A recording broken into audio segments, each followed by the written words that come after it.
প্রথম ক্যাটাগরির নামাজি যারা যারা সাথে সাথে নিয়ত করতে পেরেছে জামাতে, তাদের জন্য একটা পুরস্কার কবরে থাকবে। তারা কবরে যাওয়ার সাথে সাথে একটা অনেক বেশি সুন্দর, যে সুন্দরের বর্ণনা দেওয়ার মতো ভাষা আমার নাই, যেই সুন্দরীর দুটা চোখ দেখলে আপনি এক দেখাতে 5000 বছর কেটে যাবে,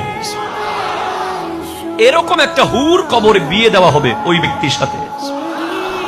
ওই ব্যক্তি জিজ্ঞেস করবে, কিরে তুমি কে? হঠাৎ আমি কবরে আসার সাথে সাথে তুমি চলে আসলে, তুমি কে? সেই সুন্দরী হুর বলবে, আমি তোমার নামাজ। এত দ্রুত এসে গেলে কেন? ওই সুন্দরী হুর বলবে, তুমি যেভাবে আজান দেওয়ার সাথে সাথে একামতের আগে দ্রুত দুনিয়ার সব কাজ ছেড়ে মসজিদে চলে আসতে, আল্লাহ আমাকে অর্ডার দিয়েছে আমি যেন তুমি কবরে আসার সাথে সাথে তোমার খেদমতে চলে আসি।